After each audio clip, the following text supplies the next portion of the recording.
instructor here on LinkedIn and a psychologist and all of the things. So tell us about yourself. We want to hear all of it. Absolutely. So, thank you, first of all, for having me. I'm one of your biggest fans. We've known each other a long time. I feel like we're real classic internet friends turned real friends. So, I'm really grateful for Sure. that. So, a little about me. I am a clinical psychologist. I'm also a keynote speaker and the co founder of COA, the Gym for Mental Health. And for the past 2 decades, I've been working in research and clinical work with executives and founders and high performers and doing research on what makes someone emotionally fit, what makes someone emotionally healthy in an ongoing and proactive way. And I've had the honor of collaborating with all kinds of amazing companies. And my debut book called Flex Your Feelings, which is published with Putnam of Penguin Random House, is coming out 2 weeks from today. Yay, that's so Yay. exciting. So, a part of the reason why I wanted to talk to you is because you sort of like changed how I view my feelings. So I am a CrossFit person, right? Like I go to the gym 4 times a week, sometimes five. I like keep track of um, all of my um, barbell lifts. And like I have these goals, right? Like that I'm trying to like achieve in terms of fitness, in terms of strength and cardio. And so, I am very accustomed to this whole idea of like fitness being this like long-term commitment.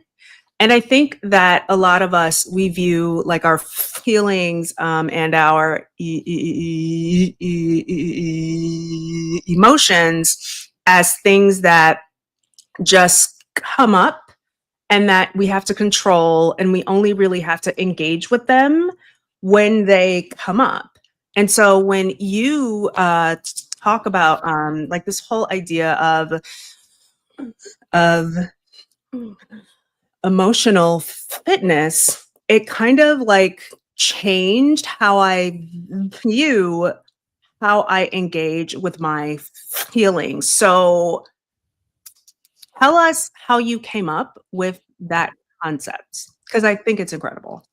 I love how you're talking about it because I think the goal was to help people think about their mental health the way they do their physical health, which is, a lot of people think if they're not sick, that means they're healthy.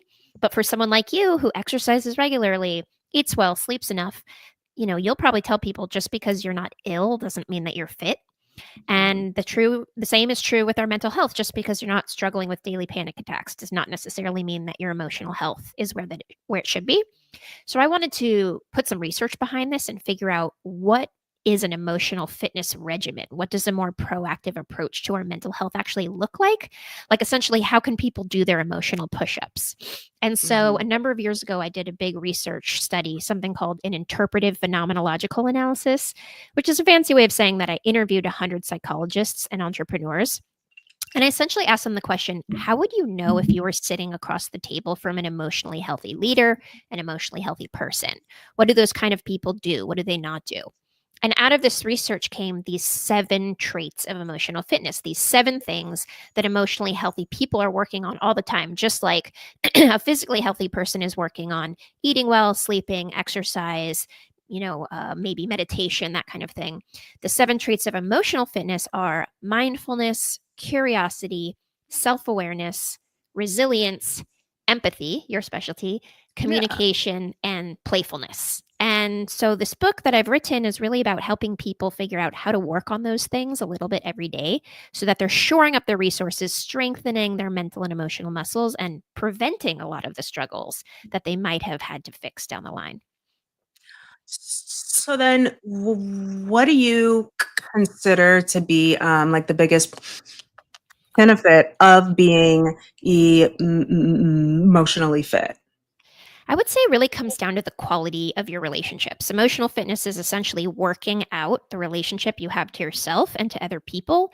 And in my world, everything is relationships. Business is just a series of relationships. Your general satisfaction in life is going to have so much to do with the quality of your relationships. So I'd say it really boils down to that, but you'll see ripple effects through everything that you do. Just like, I don't know, I'd almost give the comparison that if you have really strong cardiovascular health, all of physical fitness is going to become a little easier. I think if you have really strong emotional fitness, everything that you do in life is going to become a little easier. Okay. So then if emotional fitness were like a muscle, what would like a daily workout look like? So it'll look different for everyone. That's kind of the unique thing. A lot of it is about putting yourself just a little outside of your emotional comfort zone so you can grow. Because think about with physical fitness, if you walk into the gym and you say, all right, I'm only going to work out until I feel any physical discomfort, then I'm going to stop. You're probably not going to increase your fitness at all. The whole goal is you push yourself just a little bit more, and that gives you strength in the gym, and it also gives you strength out of the gym. So emotionally, a workout is about thinking, what is a way I can push myself just a little outside of my emotional comfort zone so that I can get stronger and grow? And what that looks like for each person is different. So an emotional push up for one person might be getting better at saying no, whereas emotional push up for another person might be getting better at saying yes and taking care of other people more.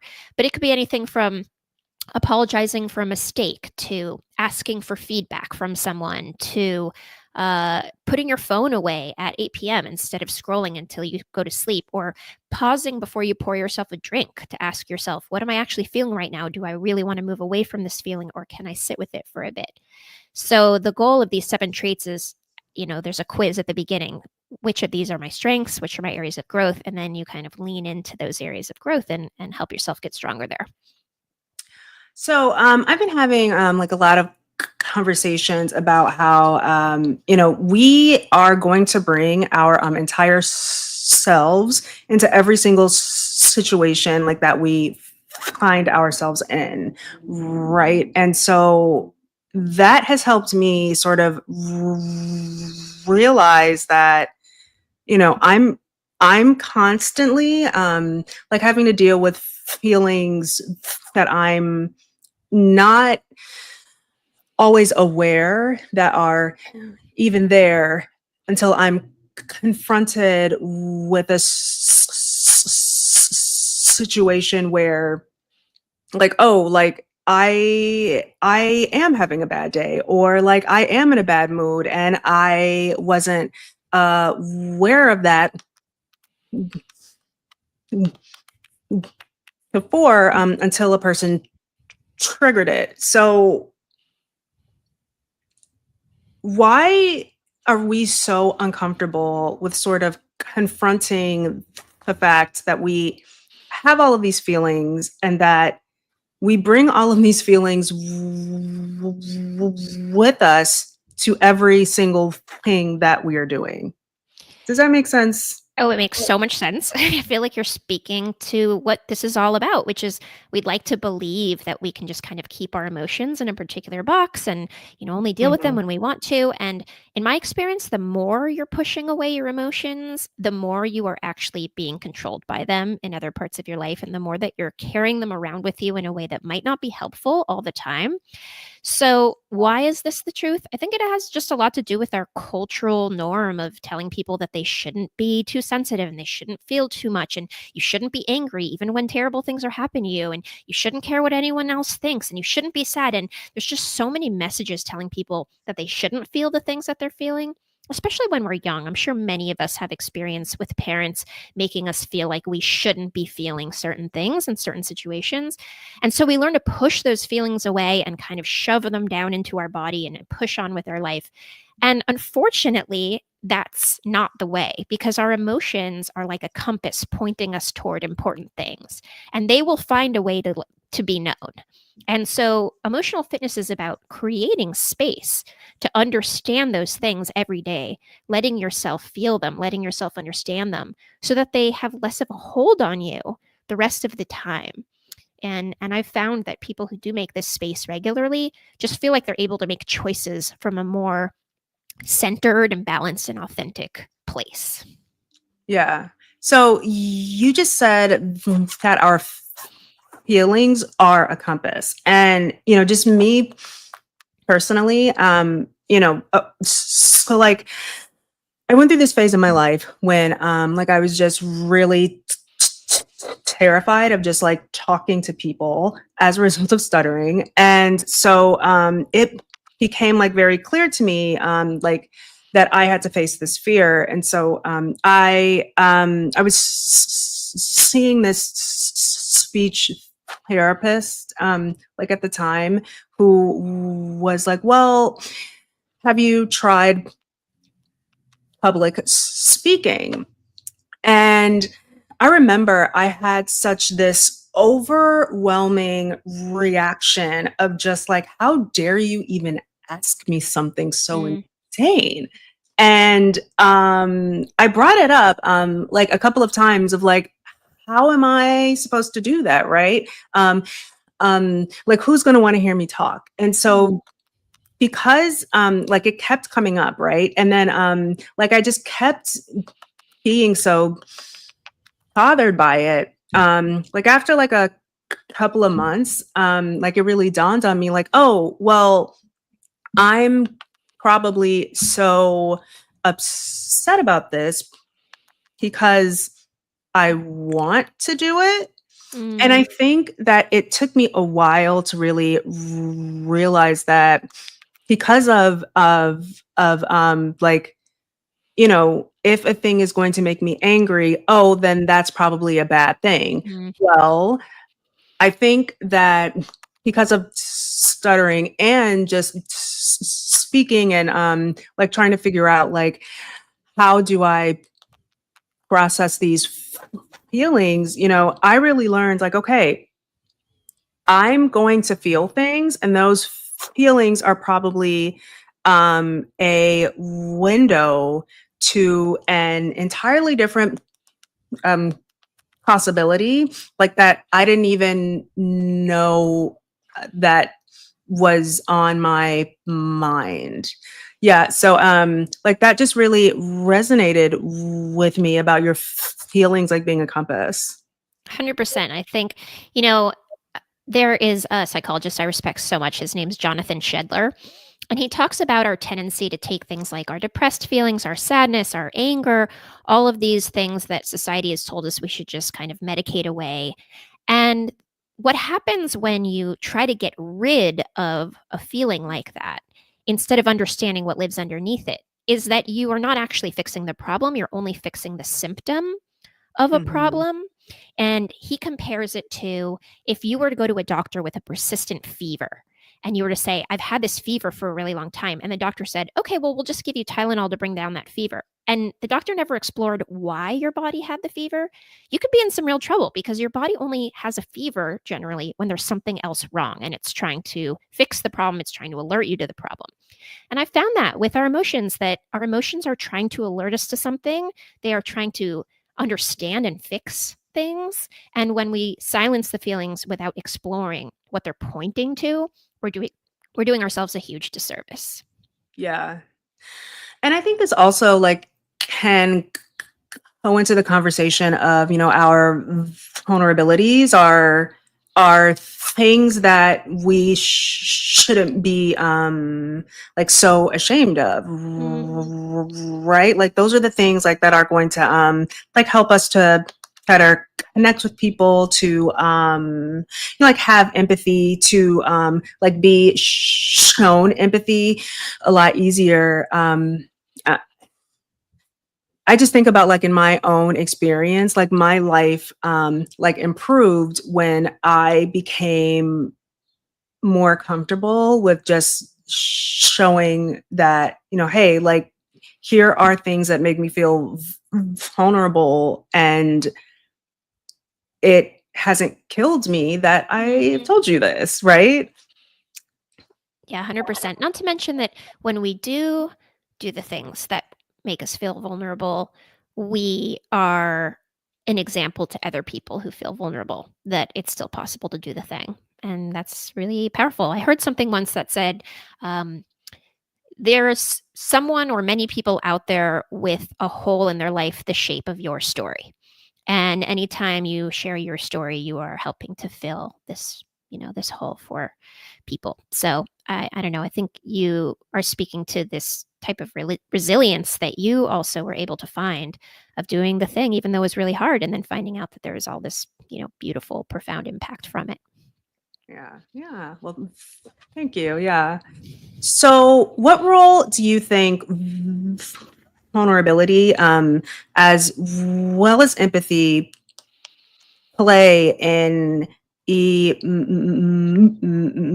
emotional fitness for just society as a whole?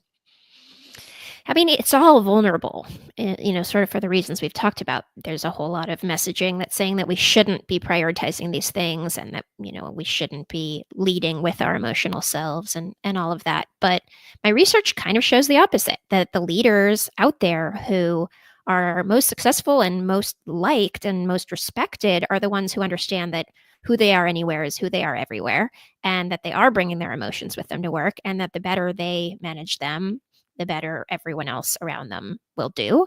I'd compare it to, like, anyone out there who has a parent who never really processed their own childhood in life. And then that parent took everything out on them as a kid. And now you have to deal with not only your stuff, but their stuff. And then it's generational trauma. It just keeps getting passed on. And then finally someone says, you know what, I'm going to let myself feel the vulnerability of sitting in this and not pushing it down the line.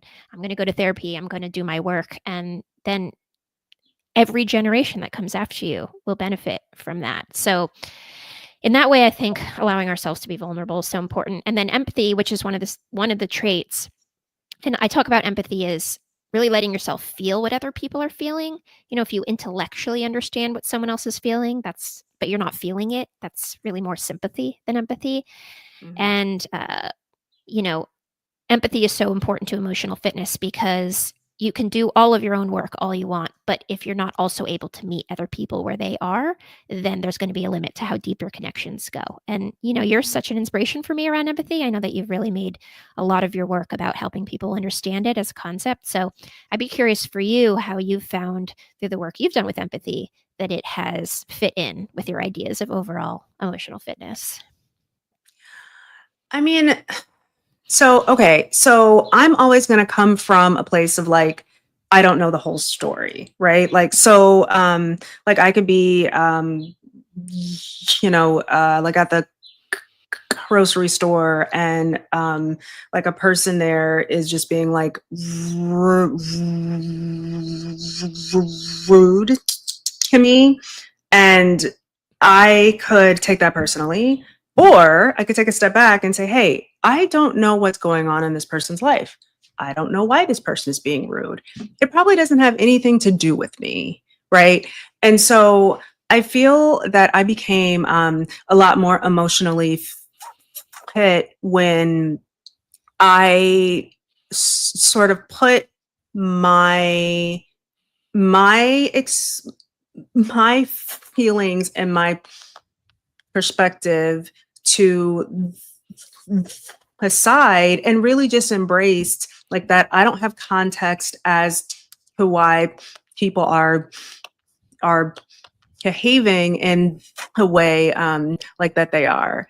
um I think that a lot of the reason why like people do get so offended and why they do get so angry is we take everything personally, Yeah. which I mean, I think that like that's just like how we're sort of wired because like we are the star of our own show. And so of course everything like that's going on around us is impacting us correctly and so it's hard to not like take personal offense to every single thing. Mm, And so, yeah, I feel like when I sort of took the stance of of, I'm going through a lot of hard things that I don't talk about, and other people are probably doing the same things. And Mm, I know that all of the hard things that I'm going through probably impact how I behave in ways that I don't even realize it. Hold on a second. Other people are probably going through the same thing. mm. And so that to me is, how I sort of, view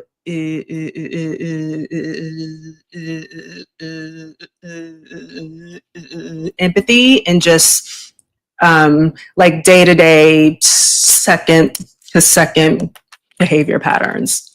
Yeah, I love that. I mean, you're describing a lesson that I think I learned more through therapy than anything else. My own therapy, but also being a therapist, which is people are the way they are for reasons. And Hmm. those reasons aren't always serving them anymore. But anything that bothers you about someone, anything that makes someone frustrating or annoying or rude or overwhelming or whatever, at some point, that was an attempt at protection or survival or just dealing Yeah, with the circumstances they had. And to be able to become an adult and look at all of the things that we are and decide which of them are still helpful and which of them aren't, that takes an extraordinary amount of self awareness and resilience and support that not everyone has the resources to do. And so, you absolutely. know, being in therapy with people and being like, oh, you're this way. And now I know all this stuff about your childhood and your life. And it makes perfect sense that you're this way. Now, when I'm out in the world and someone's rude to me, like you said, even though I won't necessarily know why they are this way, I have a lot of trust that there is a good reason. And so I'm just Hmm. able to give them the benefit of the doubt, and I'm able to give them some, some empathy and some grace about, I wish that it wasn't this way, but I have to assume that it's this way for a reason I might never understand. Yeah.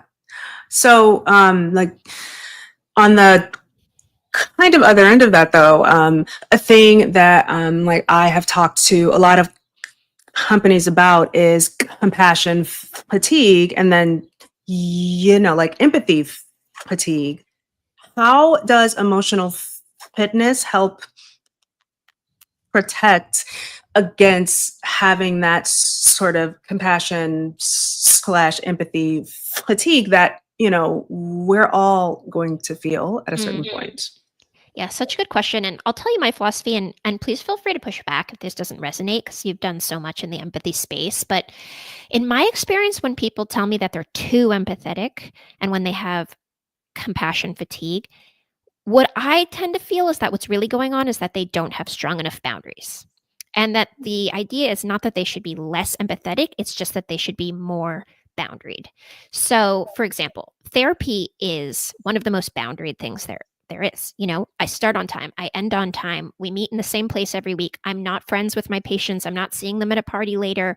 I know exactly what our time together is going to look like. And because I trust those boundaries, I'm able to be so empathetic with them because I know exactly how much I have to give and they know exactly how much I have to give, and so we can go really deep in that space. Now, if I thought the session might go on and on and on, or I was going to see them later at a party or something, I might not be able to be as empathetic, or I might feel really exhausted afterwards. And I think there is a version of that in our life that people who are good at saying to someone, hey, I can feel that you need me, and I'm not able to show up for you in the way you deserve in this moment. Let me help you get that support somewhere else. Or can we pick this up next week? Or can I come back to you when I'm better resourced? People who are good at holding those kinds of boundaries can be very empathetic within that space because they're only giving what they actually have available. So that would be my suggestion. If you feel a lot of compassion fatigue or empathy fatigue, one, understand why is it that you feel like your resources aren't worthy of being protected for yourself where they need to be? And two, how can you communicate those boundaries in a way that feels authentic to you, but also, makes sure that you have enough in your cup, that you're not pouring from an empty cup. Yeah. Yeah, for sure. So, I'm in a time in my life now where, a lot of my friends are beginning to have people who are incredibly close to them pass away, right? Mm, Like parents, aunts, and uncles. And, my dad passed away in mm, 2022. And so, I feel like I didn't understand how it felt to, have a parent die until one of my parents died. And so now, like every time a friend of mine is going through that, um, like I go out of my way to be like, hey, like, I'll call, I'll send a card if I can go to the services, like I'll go to the services and everything. And like we'll have like conversations of, like, so what are you feeling? Like, have you talked to anybody else? And so a lot of people will sort of, you know, have comments about things like, well, I haven't heard from so and so, and they didn't send a card, or like, I've tried to call them and like they haven't called me back, and a part of me is like, yeah, I know exactly how it feels to, like be going through something that is like so incredibly painful and like so overwhelming and that is absolutely life changing. And you feel like, oh, I thought you were my friend and you're not going to come here to support me.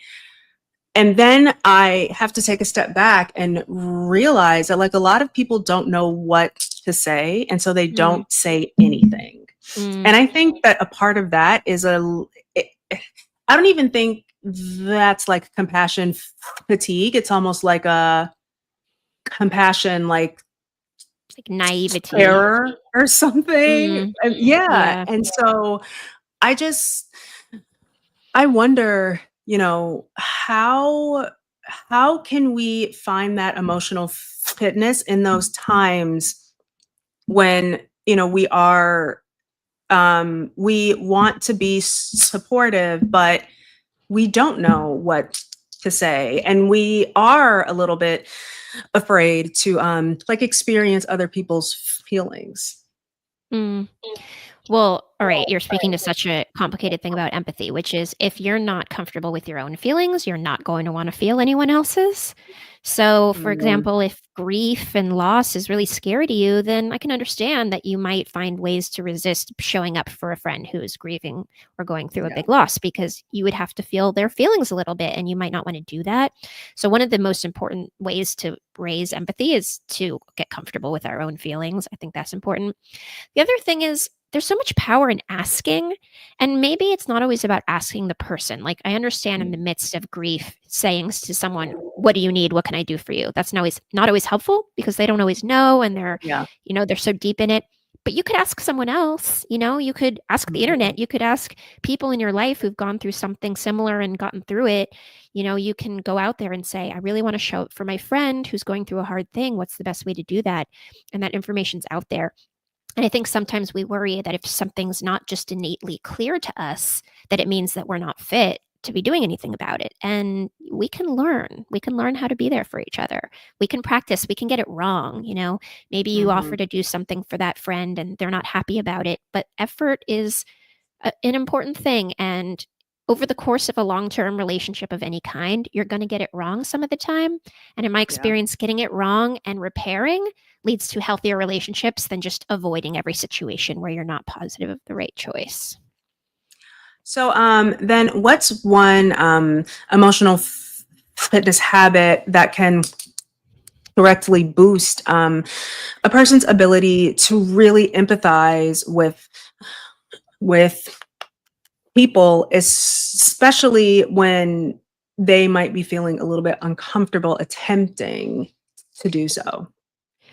So, definitely kind of what I spoke to of getting more comfortable with your own feelings, of sitting with what does it mean to have to feel another person's anger or sadness or loss or whatever it might be. And then a practice that I think is powerful for building empathy is learning more about people because exactly what you were saying that as we get context about things we tend to empathize with them more. So I've used a supermarket example. You brought up a supermarket example, and I've used a similar one where imagine you're at a supermarket and there is this little kid that's just throwing an absolute tantrum, and the parent is just standing over the kid looking totally overwhelmed, not sure what to do about this kid. Your initial reaction might be like, ugh, look at this kid Yeah. misbehaving, the parent's not doing anything about it, and it's so annoying. But then imagine you were given some context that that kid just lost their other parent, and the parent that's with them is trying to deal with this huge loss and suddenly having the responsibility of taking care of this child on their own. And I imagine the second you got that information, you would soften in such an intense way. Or, a smaller example, imagine someone's being rude to you at work. And then you find out that they're going through a really messy divorce at home. Mhm. You might suddenly be like, okay, I guess I can understand why they're acting that way. So I think a great practice in empathy is to just assume that there is context that you are not aware of, and Yeah. imagine that if there were a really good reason that they were acting this way, would you be able to have compassion for them differently?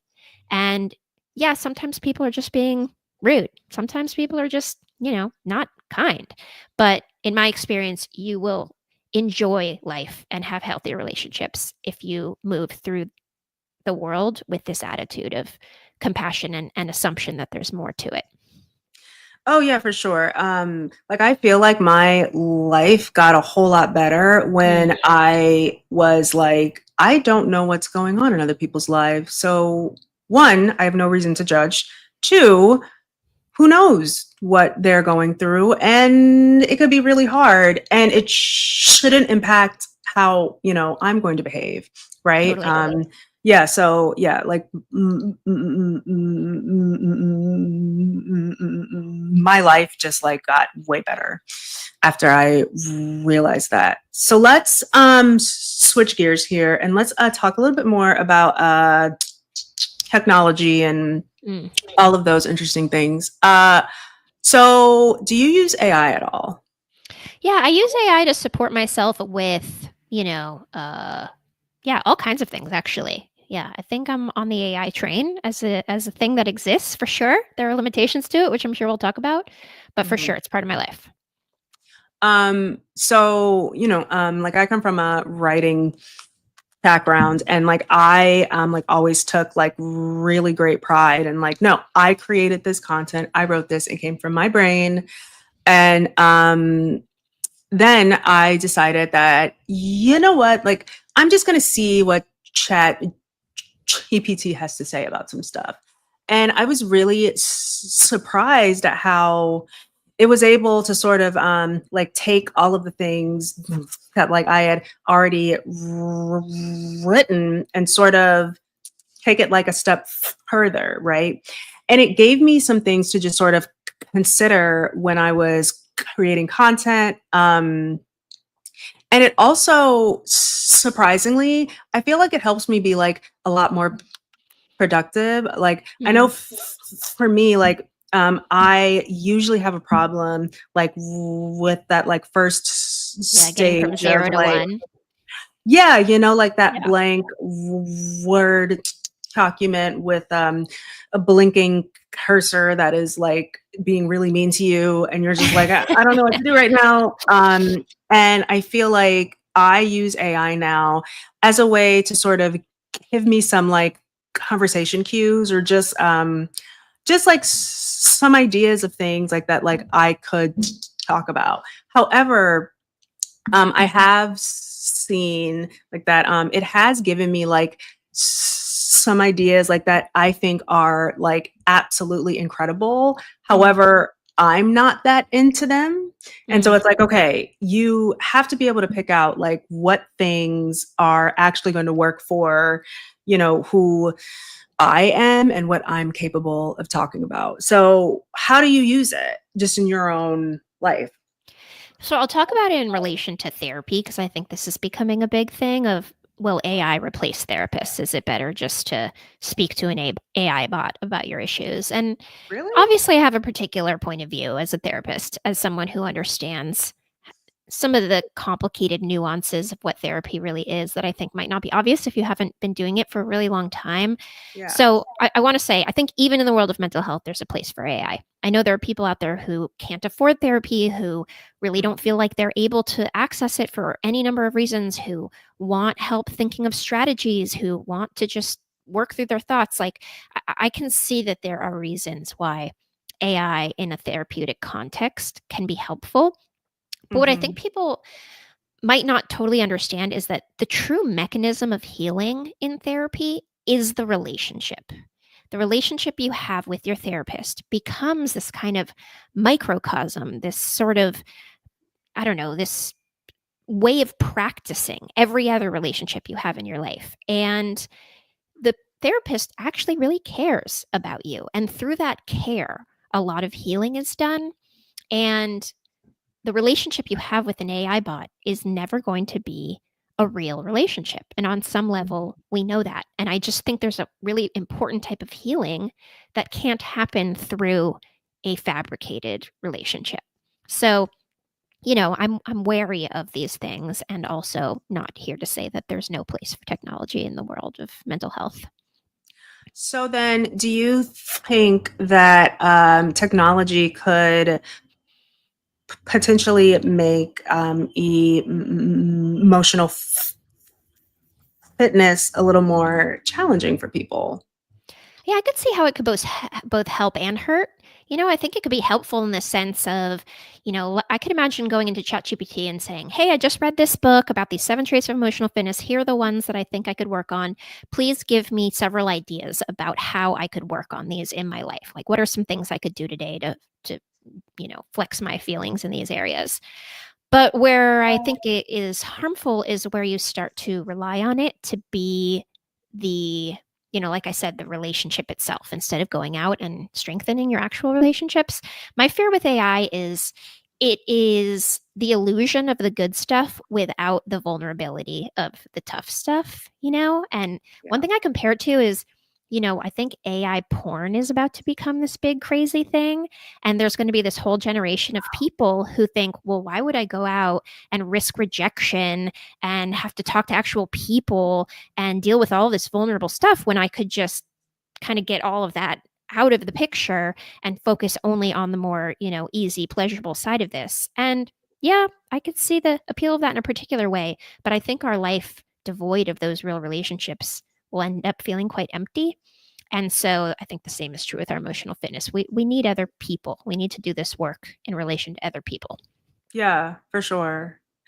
And I think that there's a lot of parallels here, like between like AI and just social media of just like, Yeah. like it's very easy to sort of connect with people online, and it's like, oh, like I have all of these friends I can talk to on the internet, yet you've never like actually talked to these people, and like you're not building like a real relationship, because I think that, there are a lot of things like that are easier to say over the keyboard, right? It's a Mm. lot harder to say things in person, right? And so I think that a part of the reason why social media has kind of like become a little bit villainized is because, we have kind of lost a little bit of our humanity.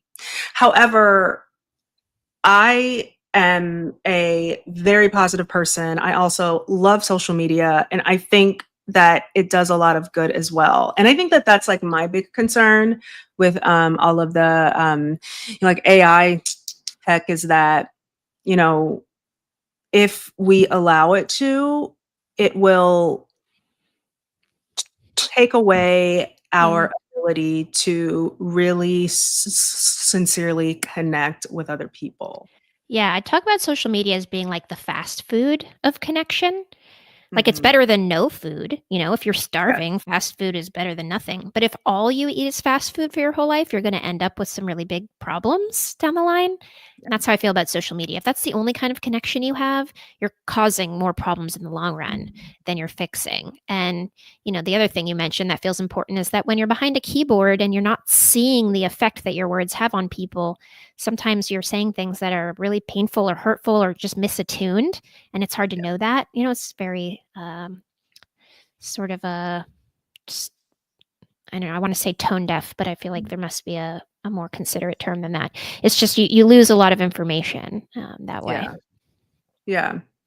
So then, when we're talking about AI and sort of like the corporate world, I know that you work with a lot of founders, like tech people, corporate people. Like AI is going to take over a lot of tasks. And there are people who, like are going to be concerned about it. However, I feel like that, as a result of like AI taking away some tasks, it's going to force people to rely a little bit more on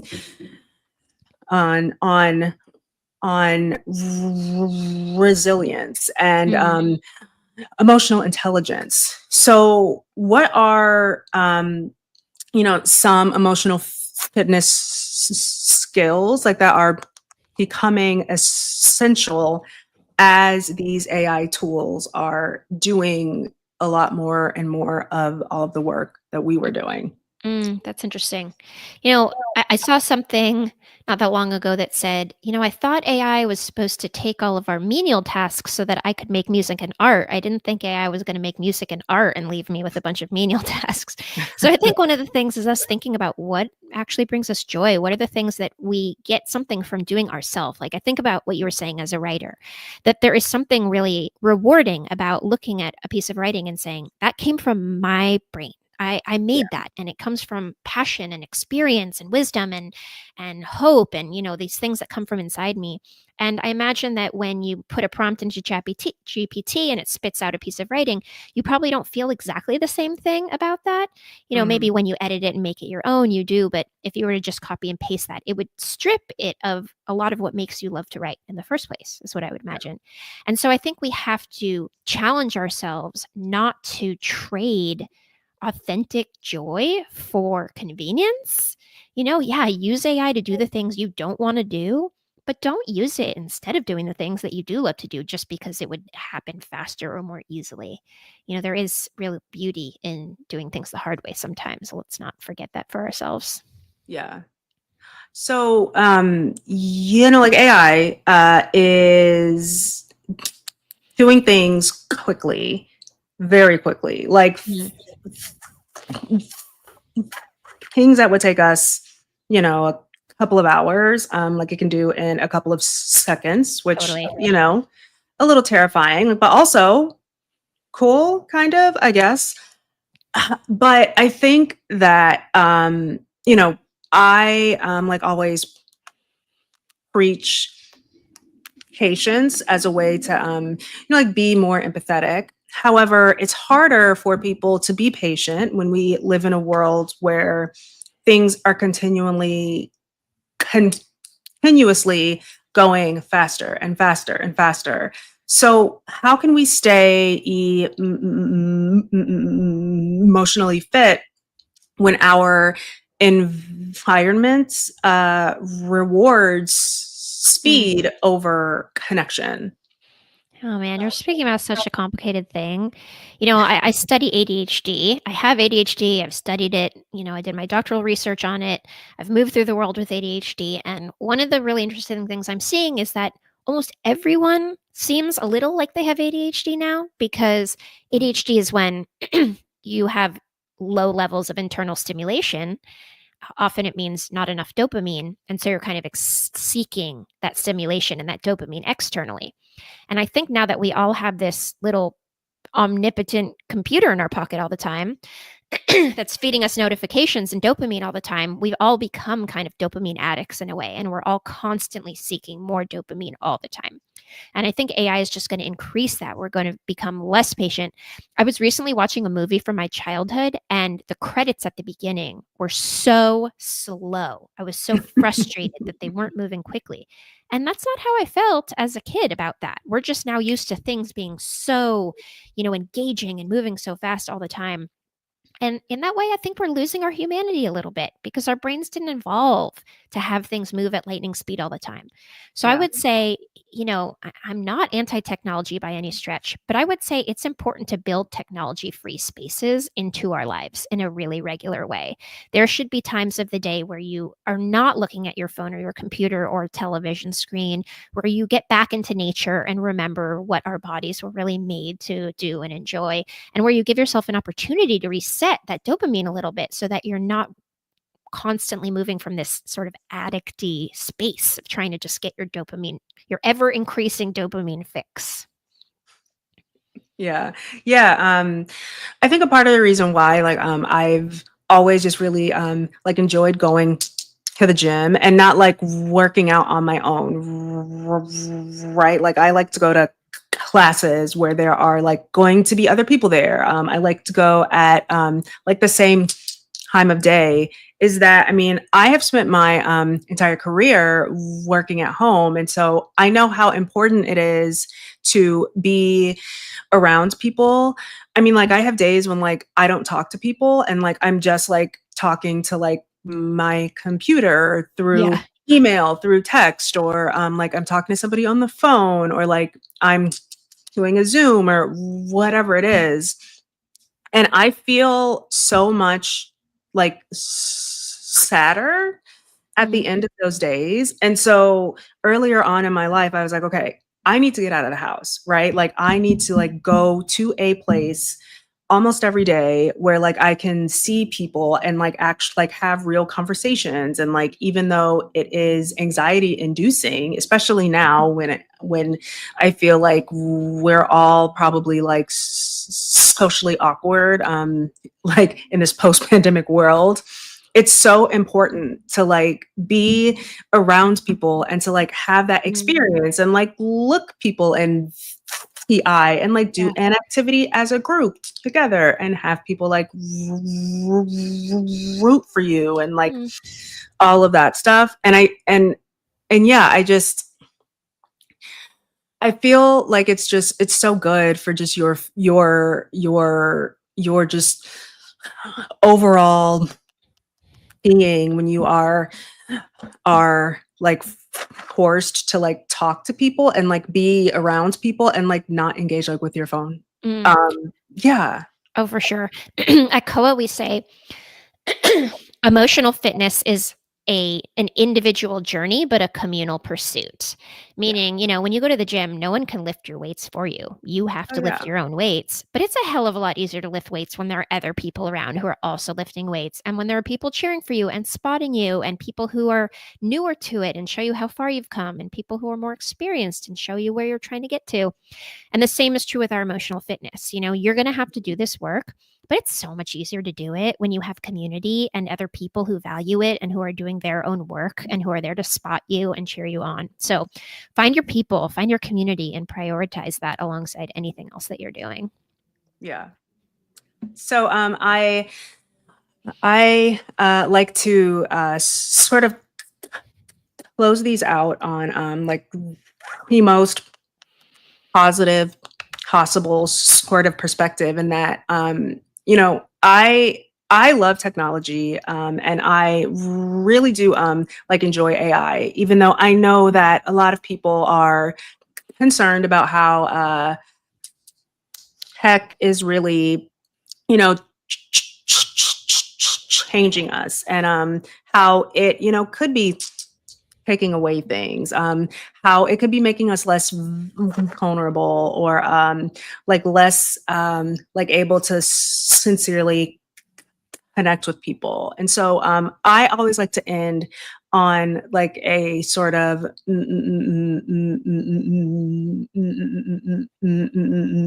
message of hope, right? Mm, How can we use these tools to be a little bit more emotionally fit in our everyday mm. lives? How can we use the tools of technology? Yeah. Good question. So, one of the things that I've been doing with ChatGPT is I have it as sort of just a sounding board of particular things, or I have a chat ongoing with it. And as a result, it's learned a lot about me and how I phrase things, and how I talk about things, and what I find important enough to ask it about, and all of that.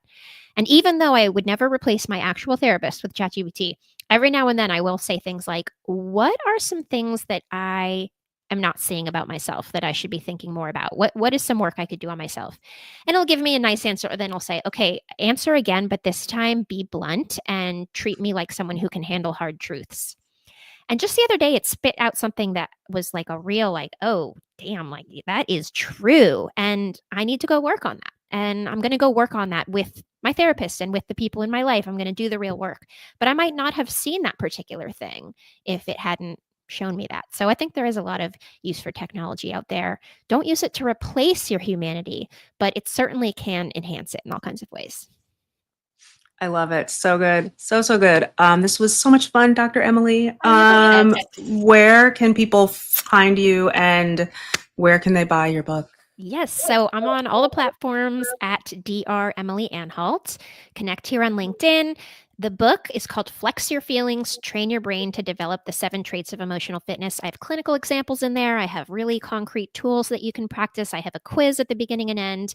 You can type that into any, Amazon, Barnes & Noble, anything like that, and grab a copy, or on my website, dremilyanhalt.com.